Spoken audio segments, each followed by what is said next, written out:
how close we can actually get to the sun? For generations, we humans have been captivated by the glowing orb that lights up our sky, the very source of life on our planet.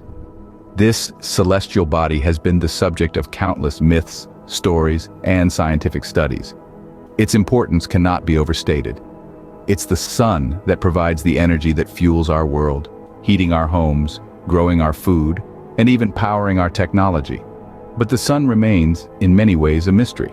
How close can we get to this fiery ball of gas without being incinerated?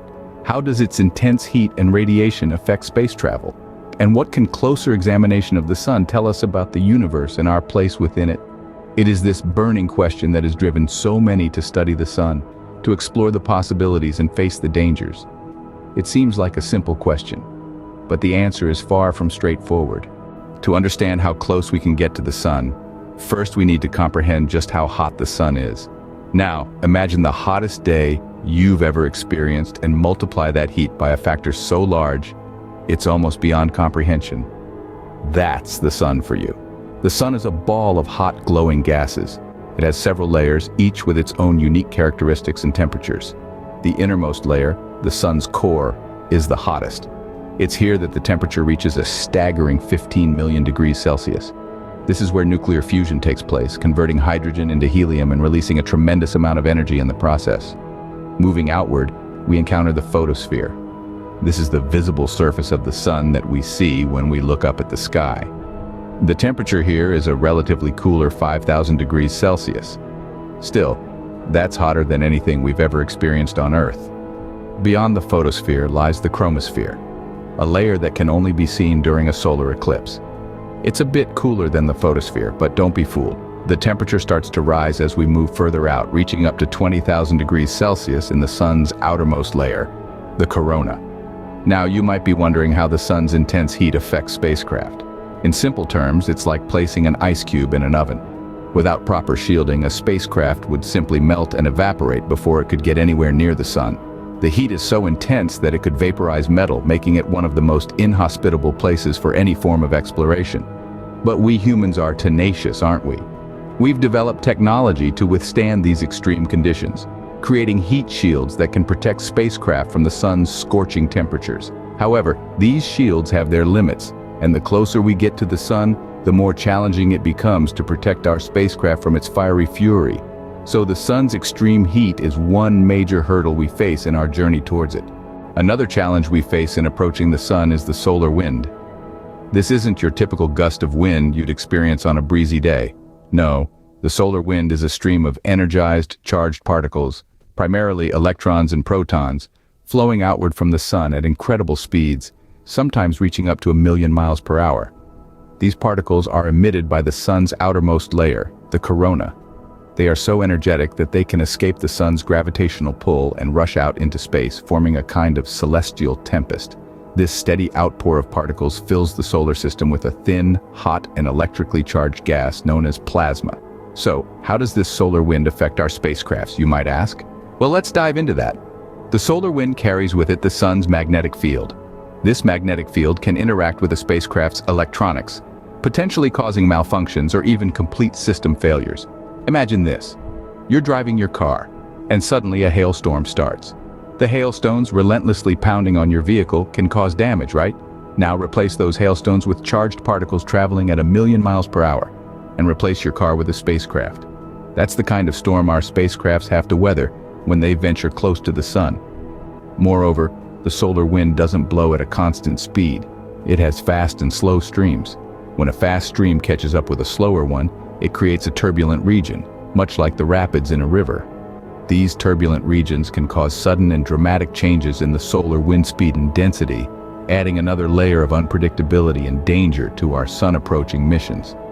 In conclusion, the solar wind isn't just a light breeze in space, it's a relentless force, a cosmic hurricane filled with charged particles that can wreak havoc on our spacecrafts. The solar wind is a relentless force that makes our journey towards the sun even more challenging. Despite these challenges, humanity has made attempts to get close to the sun. Our curiosity and thirst for knowledge have driven us to push the boundaries of the possible, to venture into the heart of our solar system. Let's take a look at some of these daring missions. Our story begins in the mid-20th century with the launch of the Pioneer series. Pioneer 6, 7, 8, and 9 were spacecraft designed to study the sun from various points in their orbits. Their mission, to investigate the solar wind, cosmic rays, and the sun's magnetic field. They were our first eyes into the sun's environment, and their findings have significantly contributed to our understanding of our star. Pioneer 6, the eldest of the siblings, is still out there, somewhere, silently orbiting the sun. It's the longest-lived spacecraft, having celebrated its 50th anniversary in space back in 2018. These pioneers were true to their name, paving the way for future missions. Then came the Helios spacecraft, a joint venture between NASA and the German Aerospace Center. Launched in the mid-70s, Helios 1 and 2 set out on a daring mission to study the sun up close. They swooped in closer to the sun than any spacecraft before, with Helios 2 setting a record by coming within 27 million miles of the sun's surface. That's closer than any human-made object had ever been. These spacecraft endured extreme temperatures and radiation, but their resilience paid off. They provided invaluable data about the sun's wind, corona, and magnetic fields, giving us an unprecedented insight into the workings of our star. These missions have brought us closer to the sun than ever before, but we're still far from touching the sun.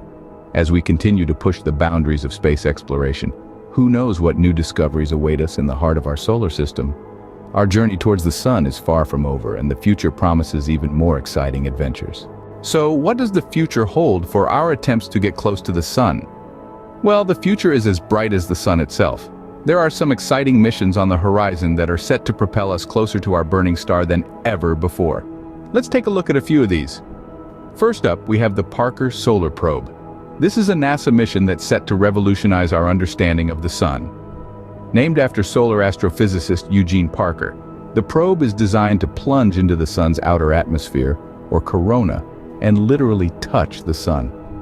The Parker Solar Probe is equipped with cutting-edge heat shields that will enable it to endure temperatures exceeding 1,000,000 degrees Fahrenheit.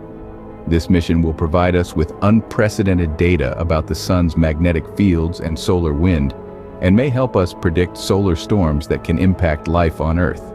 Next, we have the Solar Orbiter, a mission led by the European Space Agency in collaboration with NASA.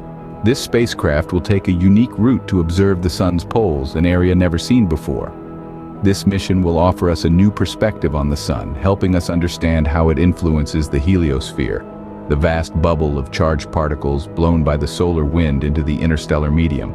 Both of these missions are leveraging advancements in technology, from improved heat shields to more efficient propulsion systems. These innovations are not only allowing us to get closer to the sun, but also to endure the extreme conditions that exist in its vicinity. In addition, the data gathered from these missions will not only enhance our understanding of the sun, but also contribute to our knowledge of other stars in the universe. We might even discover new phenomena that we can't even begin to imagine today. While we can't touch the sun, with these future missions, we're certainly getting closer.